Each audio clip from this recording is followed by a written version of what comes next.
Hello guys, कैसे हैं आप लोग। तो जैसा कि आप सब जानते हैं कि अब जो एग्ज़ाम्स है, बैंक के एग्ज़ाम्स जो आईबीपीएस ऑर्गेनाइज करवाता है वो, और जो एसएससी है, सबका जो टाइम है वो शुरू होने वाला है। तो अब हमें कुछ इम्पोर्टेंट टॉपिक्स है जिन्हें अच्छे से पढ़ना, अच्छे से समझना है, जो कि आईबीपीएस की जो प्री होती है, मेंस होती है, उसमें वेटेज रखता है और काफ़ी इम्पोर्टेंट रहता है आपके सिलेक्शन को कंफर्म करने के लिए। तो ऐसा ही एक टॉपिक है सिलोगिज्म। तो सिलोगिज्म जो होता है ये रीजनिंग का पार्ट होता है, और यूजुअली ये वाला जो टॉपिक है सिलोगिज्म, इसके अंदर सभी लोगों को, हर बच्चे को, मोस्ट ऑफ द स्टूडेंट्स जो रहते हैं उनके लिए ये एक ट्रिकी पार्ट रहता है। तो इसे अच्छे से कैसे बनाना है, क्योंकि 5 क्वेश्चन तो आप मान के चलिए कि आईबीपीएस की प्री में आते ही हैं, वहीं एसएससी में व्यापम के द्वारा जो एग्ज़ाम करवाई जाती है उसमें, और most of the competitive exams 90% exams के अंदर सिलोगिज्म से रिलेटेड क्वेश्चन पूछे ही जाते हैं। तो इसे अच्छे से समझना और इसके कॉन्सेप्ट अच्छे से समझना हमारे लिए बहुत ज़रूरी है। तो चलिए शुरू करते हैं। तो देखिए, सिलोगिज्म में दो चीज़ें होती हैं, स्टेटमेंट्स एंड कंक्लूजन्स। हमें कुछ स्टेटमेंट दिए हुए रहेंगे जिनसे कि हमें जस्टिफाई करना है कि कौन सा कंक्लूजन सही है और कौन सा कंक्लूजन सही नहीं है। तो इसके लिए जो एक इम्पोर्टेंट एस्पेक्ट होता है वो होता है वेन डायग्राम। तो ये जो वेन डायग्राम होता है, अगर आप इसे बनाना सीख जाएं इन स्टेटमेंट्स की मदद से, तो आप आसानी से कंक्लूजन्स जो है उन्हें जस्टिफाई कर सकते हैं। तो चलिए शुरू करते हैं और समझते हैं। देखिए, सबसे पहला स्टेटमेंट क्या है, सम एक्टर्स आर सिंगर्स। कुछ जो एक्टर हैं वो सिंगर्स हैं, ऐसा बोला है। सम एक्टर्स आर सिंगर्स, कुछ जो एक्टर है वो सिंगर्स भी हैं। All the singers are dancers, सारे जो सिंगर्स हैं वो क्या हैं, डांसर्स हैं। ये समझिएगा, ये वेन डायग्राम अगर आपको बनाना आ गया तो आप मानिए कि आप 90% जो सिलोगिज्म है वो सीख गए। तो आपको वेन डायग्राम अगर बनाना आ जाता है तो आप 90% सिलोगिज्म तो सीख चुके हैं। उसके बाद सिर्फ आपकी जो एक अंडरस्टैंडिंग वाला पार्ट है वो बच जाता है। तो देखिएगा वापस से, यहाँ पर सम एक्टर्स आर सिंगर्स, तो कुछ जो एक्टर्स है वो सिंगर्स हैं, and all the singers are dancers, सारे सिंगर्स क्या हैं, डांसर्स हैं। ठीक। कंक्लूजन क्या है, सम एक्टर्स आर डांसर्स। तो आप देखिए, ये एक्टर वाला पार्ट है और ये डांसर वाला पार्ट है, तो कुछ एक्टर डांसर्स भी होंगे। जी हाँ, तो जो फर्स्ट वाला कंक्लूजन है वो तो बिल्कुल सही हुआ। सेकंड बोल रहा है नो सिंगर इज एक्टर, कोई भी सिंगर एक्टर नहीं है, बिल्कुल गलत। क्योंकि ये देखिए, ये जो सिंगर्स है ये एक्टर्स भी हैं, और ऊपर साफ साफ कहा है कि सम एक्टर्स आर सिंगर्स। तो ये कंक्लूजन तो बिल्कुल ही गलत हो गया कि कोई भी सिंगर एक्टर नहीं है। तो सेकंड वाला क्या हो गया, गलत।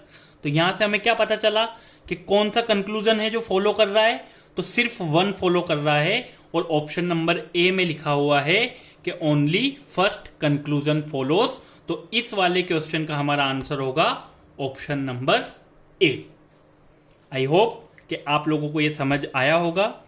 तो आगे हम और क्वेश्चंस करते हैं इससे रिलेटेड, तो आपके जो कॉन्सेप्ट हैं सिलोगिज्म से रिलेटेड वो और अच्छे से क्लियर हो जाएंगे। चलिए हम लेते हैं अपना सेकंड क्वेश्चन। स्टेटमेंट क्या बोलता है, all the harmoniums are instruments. सारे जो हारमोनियम्स हैं वो इंस्ट्रूमेंट है। देखिए, सारे हारमोनियम इंस्ट्रूमेंट है, तो सारे हारमोनियम इंस्ट्रूमेंट हो गए। All the instruments are flutes, सारे जो इंस्ट्रूमेंट है वो क्या है, वो फ्लूट्स हैं। पहला स्टेटमेंट क्या बोलता है, all the harmoniums are instrument, सारे जो हारमोनियम है वो इंस्ट्रूमेंट होंगे। दूसरा बोलता है all the instruments are flutes, सारे इंस्ट्रूमेंट्स क्या होंगे, फ्लूट्स होंगे।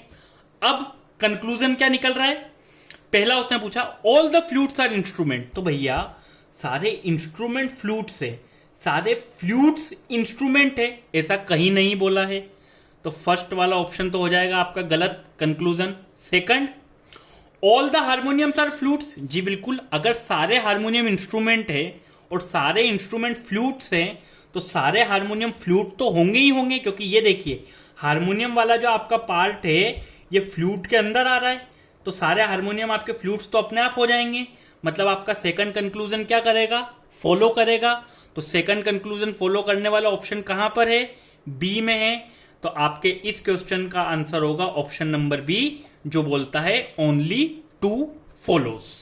तो फिर मैं आपको कह रहा हूं, कि वेन डायग्राम अगर आपको बनाना आ जाए तो आप सिलोगिज्म की किसी भी प्रॉब्लम को आसानी से एग्जाम में चुटकियों में सॉल्व कर सकते हैं। अगला क्वेश्चन देखिए, यहां पर ध्यान से थोड़ा पढ़िएगा।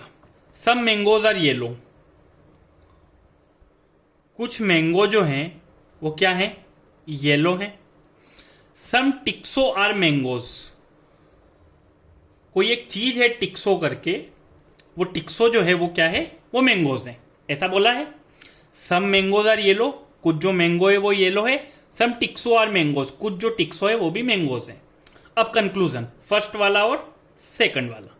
फर्स्ट कंक्लूजन क्या लिखा हुआ देखिए, सम मैंगोज आर ग्रीन। अब एक बात बताइए कि कहीं भी स्टेटमेंट में ग्रीन शब्द का यूज हुआ है क्या, कहीं भी लिखा हुआ है क्या, कहीं भी ग्रीन वर्ड आया है, सिर्फ मुझे इतना सा बता दीजिए। अगर नहीं आया है तो अगर कंक्लूजन में यूज किया है ग्रीन तो उसका तो कोई सेंस बनता ही नहीं है, क्योंकि भैया जो चीज मुझे स्टेटमेंट में दी नहीं है मैं उसे अजंप तो करूंगा नहीं, क्योंकि मुझे स्टेटमेंट से कंक्लूजन डिराइव करना है, मुझे कुछ अजम्पशन नहीं करना है। तो पहला वाला तो बिल्कुल ही गलत हो गया। सेकंड बोल रहा है टिक्सो इज अ येलो, ये रहा टिक्सो, ये रहा येलो।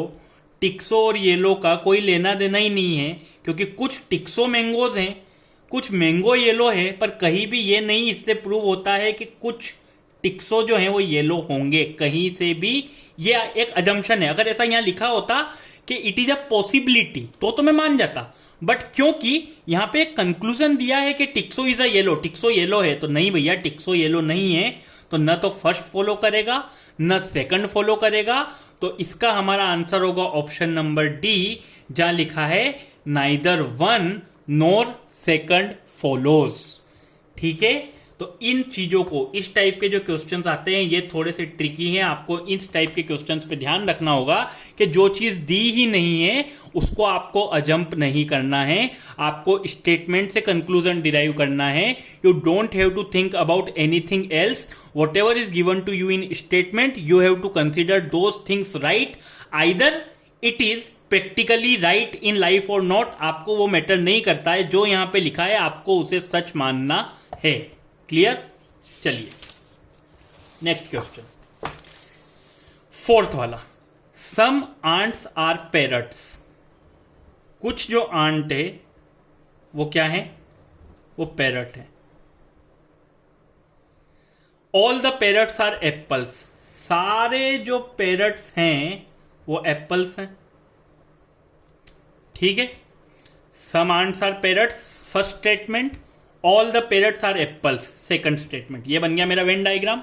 अब conclusion one and conclusion second. First conclusion क्या बोलता है, all the apples are parrots, कहीं नहीं लिखा है भैया all the parrots are apples, पर कहीं नहीं लिखा है कि सारे एप्पल्स भी पैरट्स होंगे, तो फर्स्ट वाला तो क्या हो गया, गलत।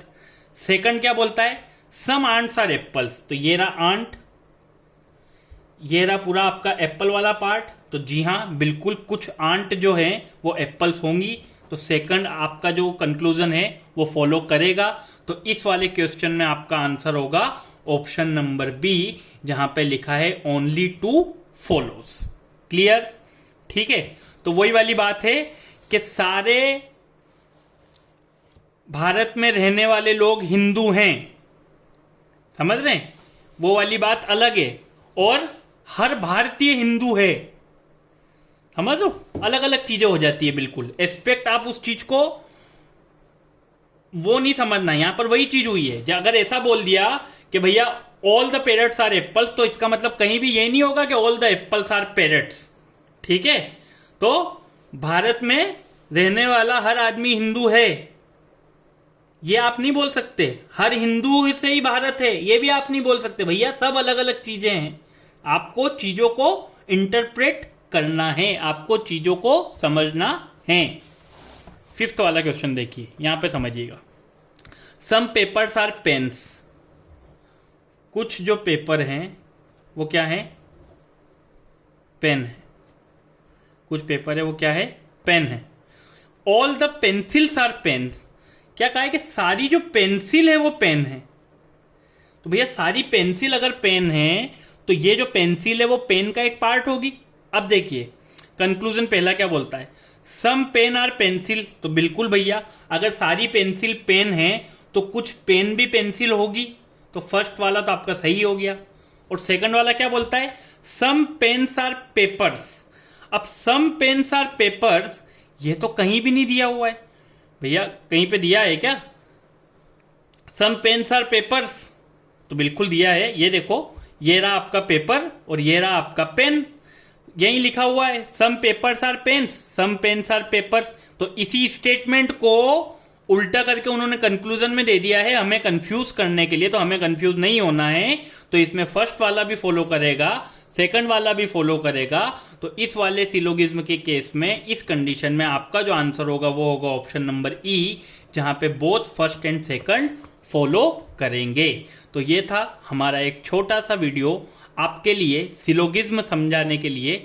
तो आई होप कि आप लोगों को सिलोगिज्म से रिलेटेड जो थोड़ा सा कॉन्सेप्ट है वो अच्छे से समझ आया होगा।